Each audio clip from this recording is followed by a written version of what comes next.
Friends, welcome back to my YouTube channel. मैं दुलाल दास आप सभी का स्वागत करता हूं मेरे यूट्यूब चैनल पर। ठीक है, तो आज का हम लोग का जो चैप्टर है वो प्लेटो के पार्ट 2 है।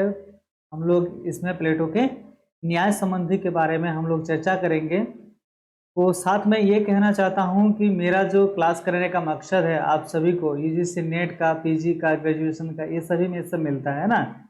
अधिकतर क्या है, पीजी में मिलता है क्योंकि नेट का पढ़ाई डीपली होता है और ये पीजी के साथ रिलेटेड होता है, राइट। तो जो बच्चा अभी तक क्लास को सब्सक्राइब नहीं किया है वो सब्सक्राइब कर दीजिए, शेयर कर दीजिए और लाइक करना नहीं भूलें। आप लोग मेरे को सपोर्ट कीजिए और आप लोग मेरे को इसी तरह से सपोर्ट कर सकते हैं चैनल को लाइक, शेयर और सब्सक्राइब करके, ताकि चैनल ग्रो होगा तो मैं प्रोत्साहित होगा, मैं मोटिवेट रहूँगा आप सभी को फ्री में प्रशिक्षित कराने के लिए। मेरा क्लास मुफ्त कराने का मकसद यही है कि जो बच्चा मोटी रकम देकर क्लास नहीं कर पाता है उनके लिए मैं फ्री क्लास लेकर आया हूं, ताकि कोई बच्चा शिक्षा से वंचित न रह जाए, उनका जो लक्ष्य है डेस्टिनेशन से उससे दूर ना रहे। ठीक है, तो मैं आप सभी से ये रिक्वेस्ट करना चाहता हूं कि आप लोग क्लास को शेयर कर दीजिए, सब्सक्राइब कर दीजिए और जो भी आप लोग के साथ में पढ़ रहे हैं, आपका फ्रेंड्स हो या फैमिली में कोई मेंबर हो, तो उनको आप इस क्लास के बारे में बताइए और ज्वाइन करने के लिए कहिए। क्लास कुछ दिन में लाइव आना शुरू हो जाएगा। लाइव अभी इसीलिए नहीं आ रहा हूँ क्योंकि क्या है, क्लास न्यू है, बच्चे बहुत कम हैं। आप लोग मेरे को सपोर्ट कीजिए तो आप लोग को मैं लाइव क्लास देना शुरू कर दूंगा, राइट। तो कुछ दिन तक ऐसे ही क्लास बनाकर अपलोड किया जाएगा, तो आप लोग हर एक वीडियो को देखना मिस नहीं कीजिएगा। ओके, तो चलिए आगे बढ़ते हैं।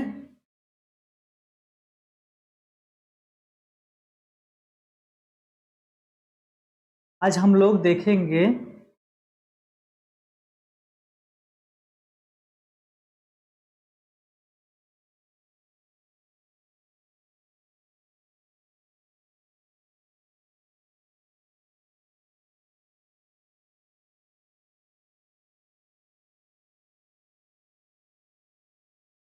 प्लेटो के न्याय संबंधी जो विचारधारा है, क्योंकि हम लोग कोई भी थिंकर का अध्ययन करते हैं उनकी विचारधारा को लेकर, उस जैसे प्लेटो हुआ, अरस्तु हुआ, मैकियावली हुआ, कन्फ्यूशियस हुआ, हम लोग उसका क्या अध्ययन करते हैं, हम उसका विचारधारा का अध्ययन करते हैं, राइट।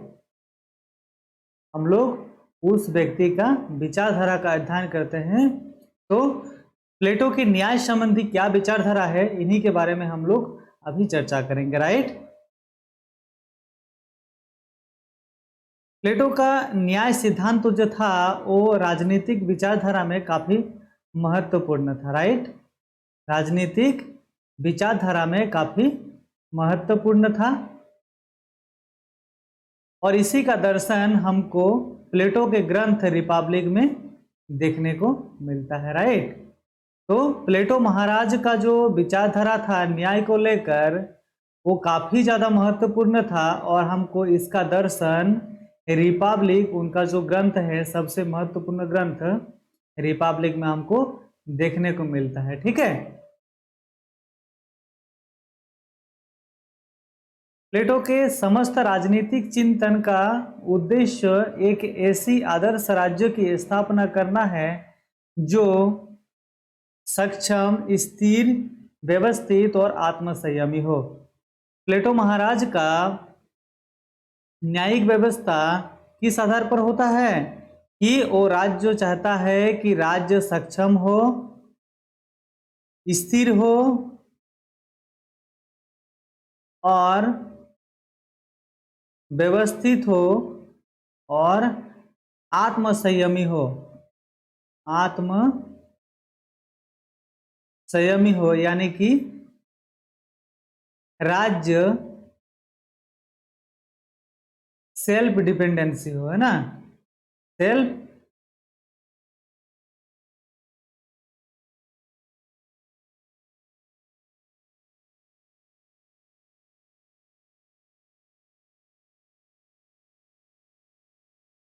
सेल्फ डिपेंडेंसी रहे, है ना।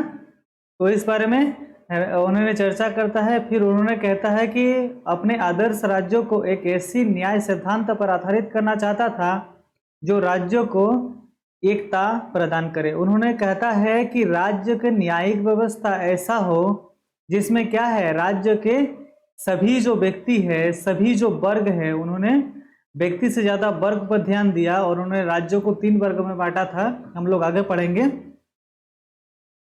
क्या कह रहा है कि ये जो वर्ग है सभी में क्या है, एकता रहे, है ना, और इन सभी में एकता रहेगा तभी क्या होगा, राज्य में यूनिटी बना रहेगा, राइट। फिर उन्होंने आगे बढ़ता है और कहता है कि उन्होंने न्याय के 3 सिद्धांतों का खंडन किया था।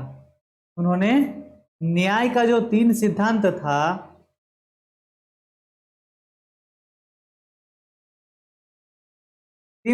था, उसका क्या किया था, उन्होंने खंडन किया था, यानी कि उसको अस्वीकार किया था, राइट। तो अस्वीकार किया था। और वे जो 3 सिद्धांत था, कौन कौन सा था, एक तो था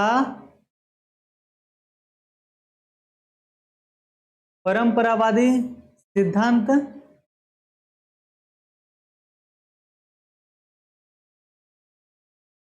इस सिद्धांत को किसने दिया था, सेफेल्स जी ने दिया था, है ना। तो इसको क्या कहता है, सेफेल्स का सिद्धांत भी कहता है, राइट।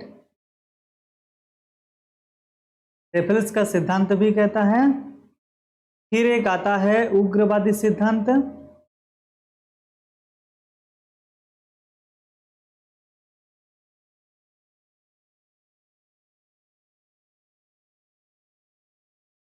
इस सिद्धांत को किसने दिया था, थ्रेसीमेकस जी ने, है ना। इसको हम लोग थ्रेसीमेकस का सिद्धांत भी कहते हैं, राइट। और एक लास्ट में आता है नंबर 3 में व्यवहारवादी सिद्धांत।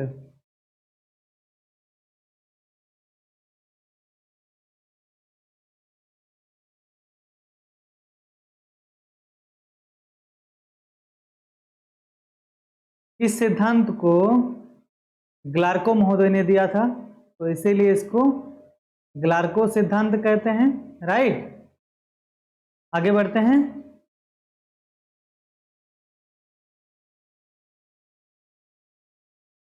नंबर 1 का जो सिद्धांत था, जिसमें हम लोग पढ़े कि परंपरागत सिद्धांत या परंपरावादी सिद्धांत, तो प्लेटो का मान्यता था कि न्याय का सिद्धांत परंपरा के आधार पर नहीं किया जा सकता, राइट।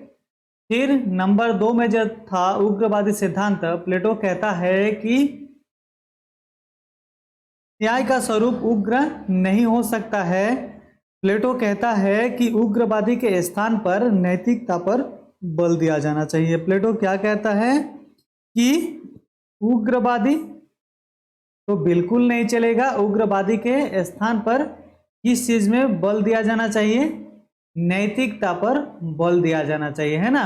प्लेटो कहता है कि न्याय उग्र के अनुसार नहीं हो सकता है, न्याय तभी हो सकता है जब नैतिक हो, है ना। फिर आगे बढ़ता है और नंबर 3 पे व्यवहारवादी सिद्धांत पर बात करता है। प्लेटो कहता है कि न्याय का स्वरूप व्यवहारवादी नहीं हो सकता है। क्या नहीं हो सकता है, न्याय का स्वरूप व्यवहारवादी नहीं हो सकता है। उसके स्थान पर प्लेटो महाराज ने कहता है कि ये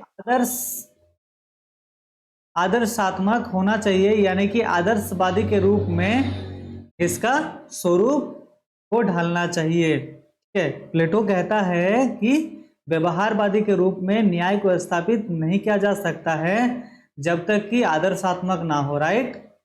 तो इन्होंने इन 3 जो सिद्धांत था, परंपरावादी सिद्धांत, उग्रवादी सिद्धांत और व्यवहारवादी सिद्धांत, है ना, इन तीनों का इन्होंने खंडन करता है और उन्होंने अपने अनुसार वर्णन करता है, राइट। फिर आगे के पॉइंट में प्लेटो कहता है कि प्लेटो के अनुसार न्याय मानव आत्मा से संबंधित है। मानव आत्मा के 3 तत्व है। ठीक है, प्लेटो न्याय को किसके साथ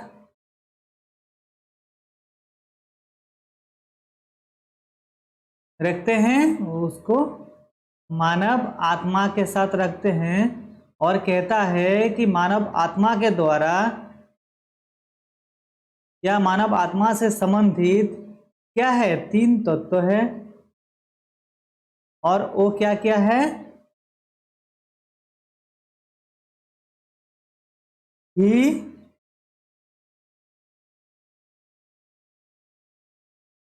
सूर्य यानी कि शक्ति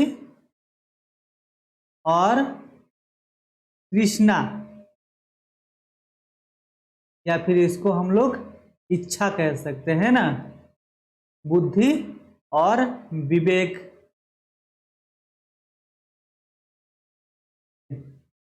बुद्धि या विवेक, शौर्य या शक्ति, तृष्णा या इच्छा। क्या कह रहा है कि ये जो 3 तत्व है ये मानव के आत्मा से संबंधित है और इसी के आधार पर राज्य में क्या है? न्यायिक व्यवस्था का स्थापित किया जा सकता है ना। न्यायिक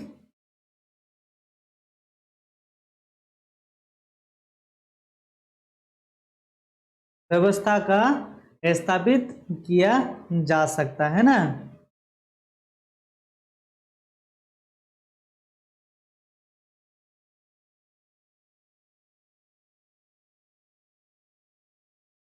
बढ़ते हैं।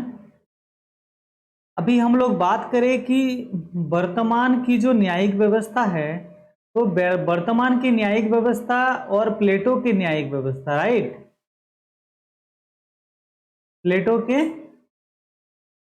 जो न्याय व्यवस्था था वो क्या है? बिल्कुल ही अलग है। वर्तमान के न्याय व्यवस्था के साथ प्लेटो के न्याय व्यवस्था बिल्कुल ही नहीं मिलता है ना। इसका रूप टोटली अलग अलग है। हम लोग अगर इस पॉइंट को देखें तो कह रहा है कि वर्तमान काल में न्याय का अर्थ न्यायाधीश द्वारा कानून के अनुसार दंड देना होता है।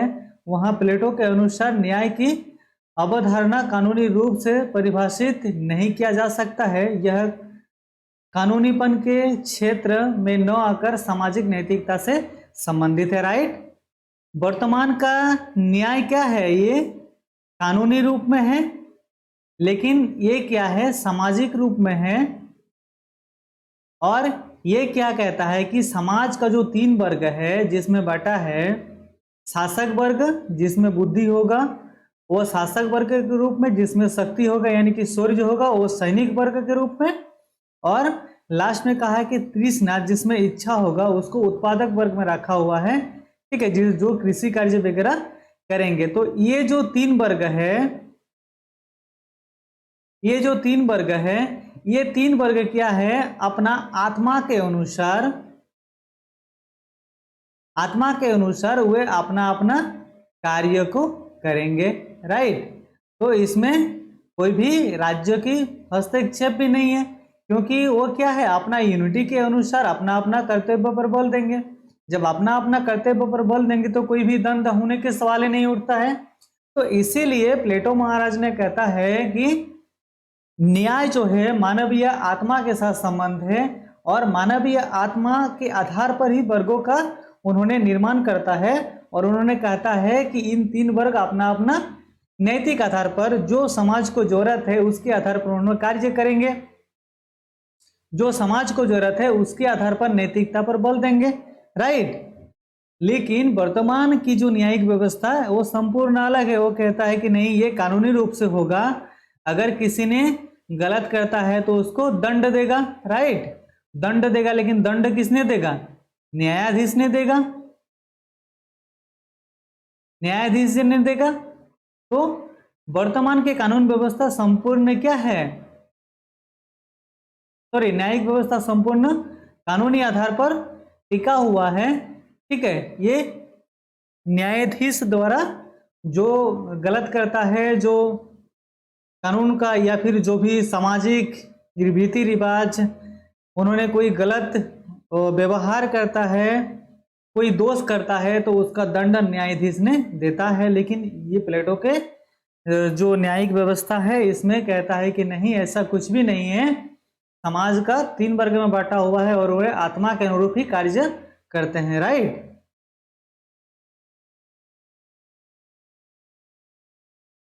प्लेटो के अनुसार न्याय का अर्थ केवल इतना ही है कि मनुष्य उन सब कर्तव्यों का पूरा पालन करे जिनका पालन समाज के प्रयोजनों के आवश्यक हो। मैंने अभी अभी बात किया। प्लेटो कहता है कि न्याय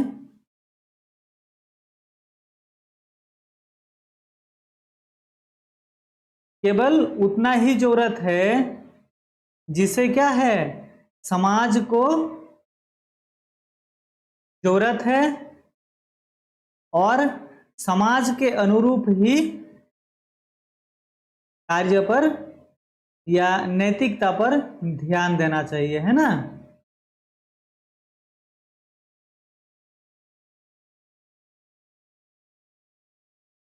फिर आगे थोड़ा डिस्कशन कर लेते हैं। प्लेटो के न्याय एवं आधुनिक न्याय में काफी ज्यादा अंतर है जो हम लोग अभी पढ़े। ठीक है, थोड़ा सा और डिस्कशन कर लेते हैं हम लोग।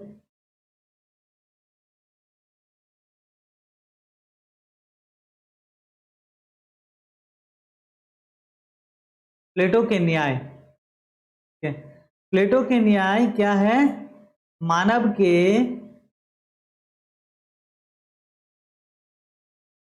नैतिक जीवन तथा उसके समस्त कर्तव्य का समावेश है। नैतिक जीवन तथा उनके समस्त कर्तव्य का समावेश है। राइट। लेकिन आधुनिक न्याय में क्या है,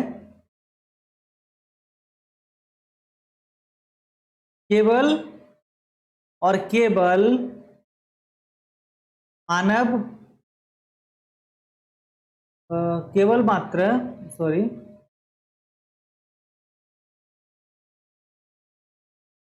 केवल मात्र कानून से संबंध है। ठीक है, तो हम लोग इस पॉइंट पे ये समझ रहे हैं कि प्लेटो के जो न्याय है उसमें क्या है, मानव के कर्तव्य पर बल दिया गया है। लेकिन आधुनिक न्याय में क्या है, केवल मात्र कानून से संबंध है, कानून से बढ़कर यहाँ पर कुछ भी नहीं देखा गया है ना। लोग आगे बढ़ेंगे।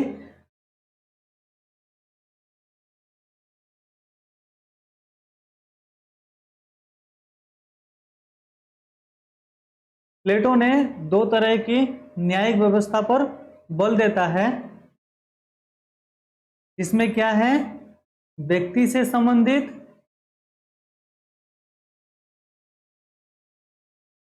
और दूसरा होता है राज्यों से संबंधित।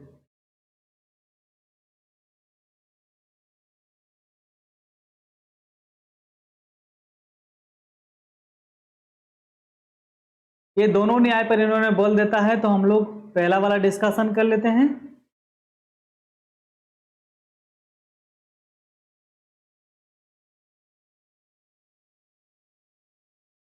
व्यक्ति से संबंधित न्याय को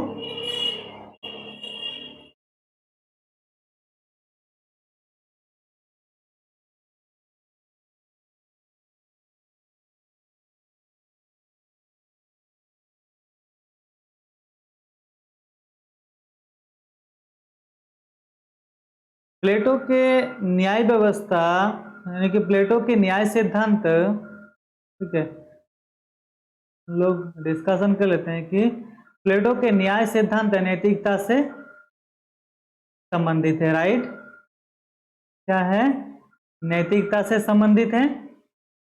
फिर आगे बढ़ेंगे, कानूनी रूप में अस्वीकार करता है। क्या करता है प्लेटो महाराज ने, इसको कानूनी रूप में अस्वीकार करता है, कानूनी रूप में अस्वीकार कर देता है। फिर न्याय का आधार कर्तव्य पालन का बताता है। क्या बताता है कि न्याय का जो आधार होगा वो कर्तव्य पालन का होगा, राइट। फिर आगे चलते हैं। न्याय को मानव आत्मा के 3 तत्वों से निर्मित राज्यों के आधार पर बटा हुआ है, यानी कि मानव आत्मा के 3 तत्वों से निर्मित राज्यों के 3 वर्गों की एकता पर बल देता है। मैंने पहले ही चर्चा किया था, जिसमें 3 वर्ग था, शासक वर्ग, सैनिक वर्ग और उत्पादक वर्ग। ये सभी क्या है, अपना अपना कर्तव्य पर बल देंगे और क्या है, ये एक दूसरे के कार्य पर हस्तक्षेप नहीं करेंगे। एक दूसरे के कार्य पर हस्तक्षेप करेंगे तो क्या होगा, राज्य की न्यायिक व्यवस्था भंग होगा।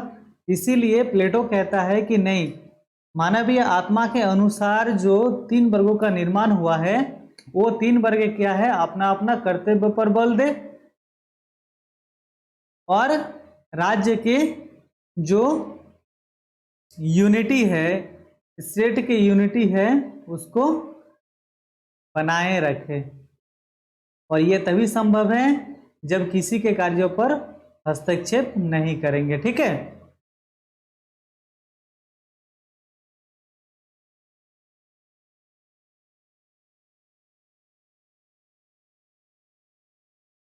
और इसमें हम लोग और एक थोड़ा चर्चा कर लेते हैं कि प्लेटो प्रत्येक व्यक्ति को विशेष गुण के अनुसार एक ही कार्य करने का निर्देश देता है। यहाँ भले ही व्यक्ति का प्रयोग किया गया है, लेकिन व्यक्ति को बांटा गया है किसमें, वर्ग में, ठीक है। तो प्लेटो कहता है कि प्रत्येक व्यक्ति को उनके विशेष गुण के अनुसार, व्यक्ति के जो गुण है उस गुण के अनुसार वो अपने कार्य पर ध्यान दे। तो सबसे पहले हम लोग ये देखते हैं कि व्यक्ति स्टेट में क्या है, व्यक्ति है, और उस व्यक्ति के गुण के अनुसार उसको किस में बांटा हुआ है, वर्ग में बांटा है। और राज्य में वर्ग कितना है, 3 वर्ग है। और उस 3 वर्ग को अपना अपना जो कर्तव्य है, तो अपना अपना कर्तव्य है, उस कर्तव्य का पालन करने के लिए कहता है ना, राइट। तो ये हुआ आपका व्यक्ति से संबंधित जो न्याय था, इसमें हम लोग चर्चा कर लिए, राइट। हम लोग आगे बढ़ेंगे और राज्यों से संबंधित न्याय के बारे में चर्चा कर लेंगे, राइट।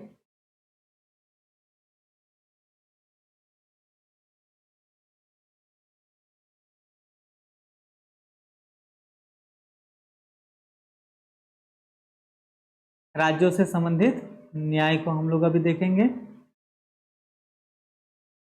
मैं कहता है प्लेटो का न्याय सिद्धांत व्यक्ति की तुलना में राज्यों को अधिक महत्व देता है। बिल्कुल सही कह रहा, क्योंकि उन्होंने क्या है, तो जो व्यक्ति है, व्यक्ति को तो वर्ग में बांट दिया, लेकिन किसके आधार पर बांटा है, किसके संतुष्टि के लिए बांटा है, किसके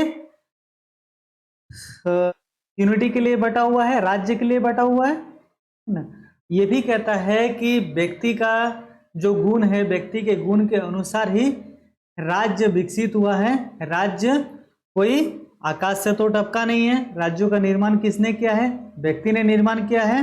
और ये किस आधार पर निर्माण किया है,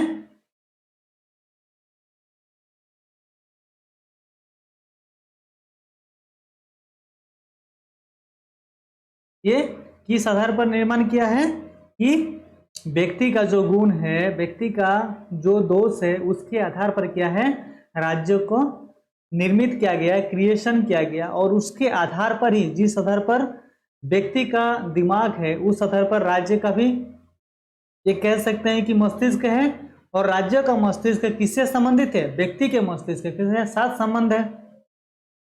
व्यक्ति के मस्तिष्क छोटा है, राज्य का मस्तिष्क बड़ा है, इसीलिए क्योंकि बहुत सारे व्यक्तियों के मस्तिष्क का समावेश है, इसीलिए तो राज्य का उत्पत्ति हुआ है। और राज्यों को यूटिलाइज इसीलिए करता है क्योंकि व्यक्ति के गुण के आधार पर राज्य का निर्माण होता है, राज्य का पाठ होता है कि इसके आधार पर नहीं, राज्य को इस आधार पर बांटा जाना चाहिए, तभी क्या है, व्यक्ति संतुष्ट रहेंगे, व्यक्ति में एकता बने रहेंगे, राइट। तो एक पॉइंट को यहाँ गौर कीजिएगा, प्लेटो कहता है कि राज्य किसका क्या है, राज्य व्यक्ति के मस्तिष्क का समावेश है, राइट, मस्तिष्क का समावेश है। व्यक्ति का मस्तिष्क छोटा है लेकिन राज्य का मस्तिष्क बड़ा है, क्योंकि इसमें अनेक मस्तिष्क का समावेश है, इसीलिए वो बड़ा है, ठीक है। चलिए पॉइंट पर हम लोग गौर करते हैं, राइट। प्लेटो का न्याय संबंध, प्लेटो का न्याय व्यवस्था में व्यक्ति का नहीं, उसे उसके वर्ग पर महत्व दिया जाता है। बिल्कुल ये भी सही कहता है कि प्लेटो का जो न्याय व्यवस्था है उसमें क्या है, व्यक्ति का नहीं, व्यक्ति के किसका, वर्ग का, उसमें ज्यादा बल दिया जाता है ना, व्यक्ति के वर्ग पर बल दिया जाता है ना, इसी के आधार पर वर्ग बटा हुआ है और वर्ग को अपना कार्य करने के लिए कहता है, किसी और के कार्य में हस्तक्षेप ना करने का उपदेश देता है, राइट। प्लेटो कहता है कि राज्य जो है वो मानव का शरीर है, ठीक है, और मानव के शरीर का ही समावेश है, इसीलिए क्या है, राज्य को मानव शरीर के रूप में दर्शाता है ना। कि प्लेटो का जो आदर्श राज्य होगा वो कैसा होगा, प्लेटो का आदर्श राज्य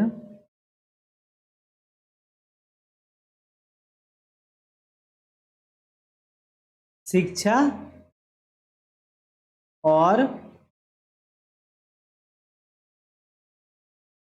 साम्यवाद पर आधारित होगा, ठीक है। यानी कि प्लेटो के आदर्श राज्य में शिक्षा और साम्यवाद पर बल दिया गया, ये हम लोग आगे पढ़ेंगे, ठीक है।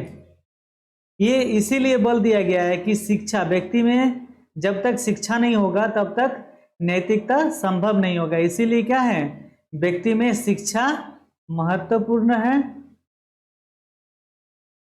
इसीलिए क्या है, प्लेटो ने सभी व्यक्ति के लिए शिक्षा को अनिवार्य बताया था, है ना, हम लोग आगे पढ़ेंगे, इसको अनिवार्य बताया गया है, ठीक है। और साम्यवाद के आधार पर व्यक्ति के जो गुण है उस गुण का उन्होंने निर्माण करने के लिए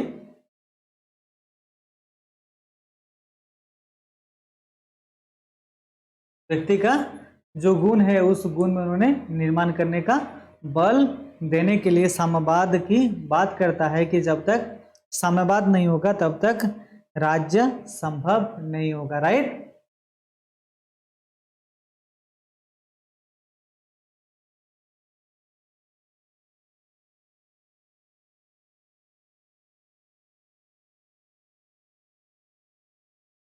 तो हम लोग इसी को इरेज कर लेते हैं क्योंकि पेज कम है ना।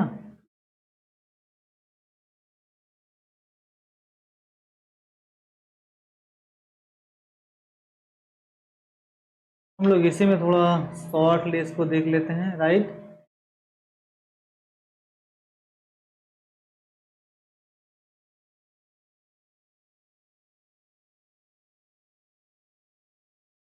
प्लेटो ने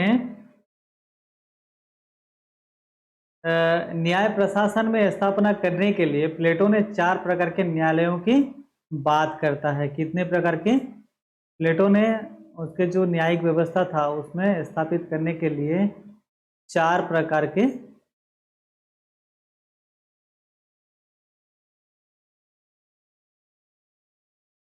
न्यायालयों की बात करता है, 4 प्रकार के न्यायालय की उन्होंने बात करता है। नंबर 1 में आता है स्थायी पंचायत न्यायालय,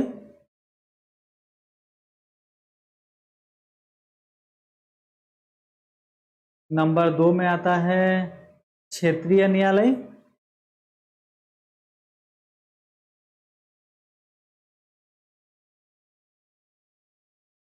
नंबर 3 में आता है विशेष चुने हुए न्यायाधीशों का न्यायालय।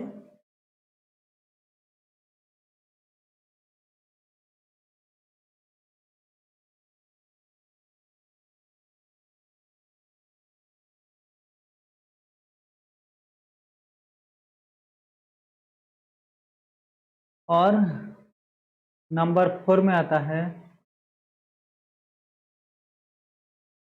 संपूर्ण जनता का न्यायालय।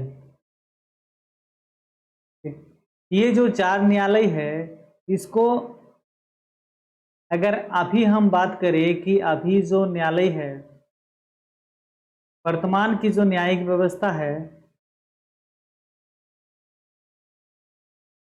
अभी हम लोकल गवर्नमेंट की बात करते हैं, राइट। हम लोग का अभी पंचायत चुनाव होता है या फिर शहर में नगर निगम का चुनाव होता है, तो उसके आधार पर हम लोग इसको देख सकते हैं कि पंचायत का न्यायालय, लोकल गवर्नमेंट।